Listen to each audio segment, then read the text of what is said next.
Bien, alors je vais briser la glace d'abord en remerciant Ronald, en remerciant la Commission intermondialiste et Solidarité internationale de Québec solidaire de m'avoir invité pour discuter de ce sujet brûlant, de ce sujet qui m'intéresse beaucoup, d'ailleurs comme historien, parce que ça concerne pas seulement des questions nationales ou des questions internes, mais des questions internationales. C'est un sujet qui est très international, très lié au contexte international.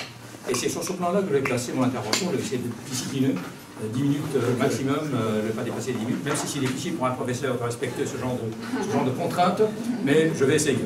Alors, j'ai quelques propos, quelques idées générales à mettre devant vous qui pourront donner lieu à une discussion.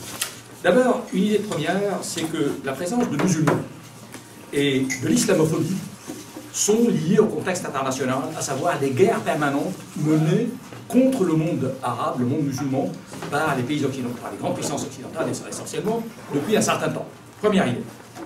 Deuxième idée, c'est que le recul de l'islamophobie et du racisme est lié à l'arrêt de ces guerres, à l'arrêt de cet assaut généralisé contre le monde arabe et musulman. Donc les deux, c'est symétrique. Premièrement, le sujet apparaît suite aux guerres, et le sujet va être réglé avec la fin des guerres, la fin de ce long. Alors, il faut jeter un coup d'œil sur le passé, un regard rétrospectif pour comprendre la situation. Pourquoi il y a des musulmans qui sont hors de leur pays, et pourquoi il y a donc cette situation que nous discutons, qui a mené à la discussion d'aujourd'hui. On a d'abord des populations qui ont été déracinées par une offensive générale contre leur pays. Des offensives qui remontent jusqu'aux années 60 au moins, et ces populations sont majoritairement musulmanes. Alors, cette offensive entraîne alors un mouvement de population qui se déplace vers d'autres pays à cause de la contrainte, à cause de la situation dans laquelle ils se trouvent. Pourquoi cela? Pourquoi ces guerres ont lieu? Pourquoi cette situation s'est développée? Quelques explications. Les pays arabes ont connu l'indépendance durant les années 50-60 dans une période de grand espoir, un grand projet moderniste de développement, d'indépendance, de progrès sur tous les plans. Alors les pays nouvellement indépendants ont subi immédiatement l'assaut, depuis les années 60, depuis le lendemain de leur indépendance, par un assaut militaire, un assaut social, un assaut économique, par les grandes puissances, notamment les États-Unis, qui ont pris la suite des puissances coloniales vaincues. Oui, en fait, je veux juste vous dire bonjour parce que oui, j'ai averti tout le monde. Commission culture, mais j'ai averti tout le monde. Salut, tout le monde. Merci d'être là. J'espère que vous aurez un beau moment avec ces très intéressantes personnes. On aura l'occasion de se regarder plus. Ça marche. Alors, merci aussi à la commission thématique. Merci. Alors je dis un assaut généralisé, économique, social et politique, pour remettre en question leur indépendance. Les États-Unis prenant la suite des puissances coloniales, France et Grande-Bretagne, qui dominaient la région. Alors, un projet national, le projet national des mouvements indépendantistes, qui ont fait l'indépendance, un projet qui est aussi laïque, est donc mis à mal par cette pression externe, par ces attaques militaires, notamment par exemple la guerre de 67 contre les pays arabes, jette les pays arabes, le monde arabe, dans le désarroi. L'avenir n'est plus clair, le projet national s'est effondré, il n'y a plus semble plus avoir d'espoir, ce qui ouvre la voie alors à l'islamisme. Ce qu'il faut comprendre, et ça j'ai souvent l'occasion de rappeler à mes étudiants, ils pensent que l'islamisme, ça a toujours été le cas, c'est toujours dominant, il a toujours été présent. C'est faux. L'islamisme n'a connu une montée qu'après ces attaques des années 60 et le recul du projet national. C'est à partir des années 70 que l'islamisme était marginalisé, qui était souvent considéré comme résiduaire, quelque chose restant du passé, monte à la surface, prend le dessus et finit par remplacer le projet national.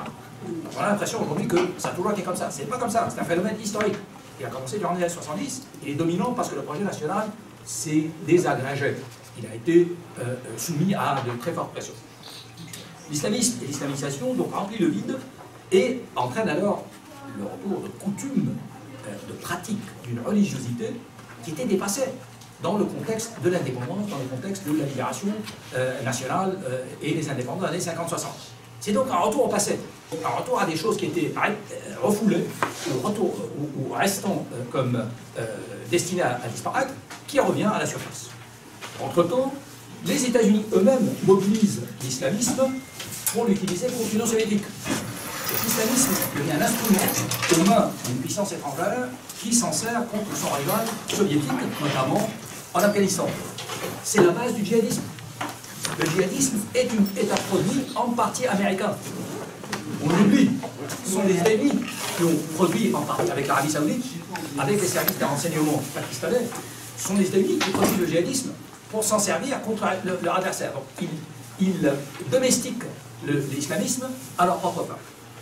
Avec la fin de l'Union soviétique, 90-91, les États-Unis passent à l'offensive directe contre le monde arabe, se disant qu'il n'y a plus de contrat, il n'y a plus de rival, il n'y a plus d'Union soviétique pour soutenir le monde arabe. On peut donc passer à l'offensive et essayer donc de prendre le contrôle de la région. C'est le centre de la guerre de 90-91 contre l'Irak. C'est une offensive pour la première fois, les États-Unis envoient de leur armée pour occuper un pays arabe. C'est dû au recul de l'Union soviétique, c'est dû aussi à l'affaiblissement du monde arabe. Plus généralement, les États-Unis sont à la recherche d'un ennemi.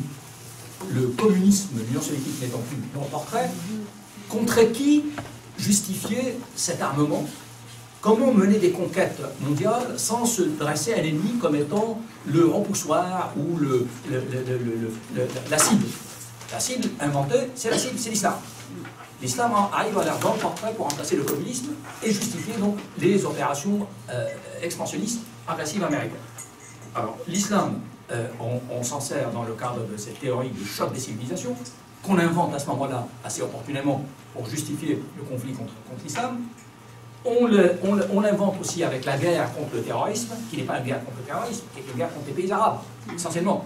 Le terrorisme, au contraire, est soutenu par les États-Unis. Le terrorisme est justement un de leurs instruments pour l'utilisation contre leurs adversaires. En réalité, c'est une poursuite d'une guerre contre les pays arabes, contre les peuples arabes, de concert avec Israël, dont c'est la politique d'ailleurs, à partir des années 80, et on a cette offensive qui continue sous de nouvelles formes, avec le prétexte que c'est contre le terrorisme et contre l'islamisme militant. En fait, c'est contre les pays arabes. L'objectif, c'est le contrôle de la région à des fins impérialistes bien connues dans l'histoire, mais utilisant un nouveau prétexte, le prétexte étant l'islam. Alors, le problème pour les États-Unis, c'est qu'ils échouent. En 2003, ils tentent de prendre le contrôle de l'Irak. Ils ont, en 2001, tenté de prendre le contrôle de l'Afghanistan. Et dans les deux cas, ils ont échoué. Ils ont fait un étalage de leur force militaire. Disons que ça allait être une promenade très facile. On a des armes merveilleuses. On va atteindre notre but. Ils n'ont pas atteint leur but. Grande surprise. C'est la compréhension que les invasions et les occupations classiques par des armées étrangères, comme l'Angleterre, la France, le faisaient autrefois, n'est plus possible. Ils sont donc obligés de changer de méthode. Et ils changent de méthode en faisant des guerres par procuration, en se servant de supplétifs qui feraient la guerre à la place de leurs armées n'ayant pas réussi à contrôler l'Afghanistan et l'Irak. Il faut donc utiliser d'autres agents. Ces agents sont les djihadistes. Et les guerres désormais deviennent non pas des guerres d'occupation classiques, mais des guerres de déstabilisation. Le démantèlement des États, le démembrement des sociétés, pour les affaiblir sans forcément pouvoir les contrôler.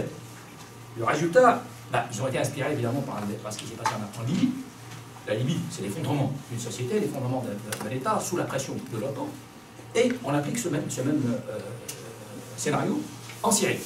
La Syrie, c'est l'exemple même d'une guerre par procuration, contrôlée par les États-Unis, leurs alliés occidentaux, Grande-Bretagne et France, et leurs alliés locaux, avec comme objectif d'arriver à leur fin, de démembrer la société syrienne à travers l'usage de djihadistes plutôt que l'armée américaine qui ne serait pas capable de le faire de toute façon. Le résultat est le suivant. Le déplacement de population. Des milliers, centaines de millions de Syriens sont déplacés. On a alors le phénomène d'émigration en masse à cause de cette nouvelle politique ou cette nouvelle stratégie de démembrement des États et de déstabilisation des sociétés. D'où alors l'arrivée de larges groupes, nombreux de populations qui ont été déracinées par l'action impériale et impérialiste d'une grande puissance. C'est pourtant en Inde, tellement de gens qui se trouvent dans des pays étrangers, arrivés dans des circonstances très pénibles pour elles, et on est donc, on constate qu'il y a des gens qui étaient pas. Je vais terminer avant moins de 2. Alors, ces populations sont désormais islamisées. Parce que le phénomène de l'islamisation a pris le dessus depuis les années 70, et ces populations déplacées portent en elles ce phénomène d'islamisation. Elles portent en elles ce fait que désormais les pratiques religieuses, l'identité religieuse fait partie de leur quotidien, fait partie de la vie sociale. C'est là le phénomène nouveau depuis les années 70. Ces populations des années 70, si elles étaient déplacées, n'auraient pas été religieuses, n'auraient pas porté de marques religieuses particulières. Elles les portent parce que ces sociétés ont été islamisées. Elles ont été envoyées à leur passé parce qu'on a détruit leurs rêves mondialistes. On a détruit leurs ambitions, leurs aspirations contemporaines. Ils sont revenus à un ancrage classique, un ancrage ancien, qui est la religion, qui est l'islam, et c'est parfaitement compréhensible. Parce que le projet national, le projet laïque, a été battu en brèche. Donc on a deux phénomènes. Les guerres qui déplacent les populations, et ces populations ont été islamisées parce que le projet national laïque moderniste a été battu en brèche, affaibli, a été discrédité par ses propres faiblesses naturellement, mais aussi des attaques occidentales. Les attaques américano-israéliennes jouent un rôle majeur dans le retour de l'islamisme. C'est le retour de l'islamisme, c'est justement ce remplacement du projet national attaqué par États-Unis, Israël et d'autres pays occidentaux naturellement. Mais c'est l'explication de ce que nous avons devant nous. Des sociétés démantelées et des populations ramenées à des pratiques qui étaient résiduaires durant les années 60, mais qui reviennent à la surface. Voilà le contexte dans lequel se déroule la discussion dans laquelle nous avons. Non, c'est bon. Merci beaucoup, Samir. Et maintenant...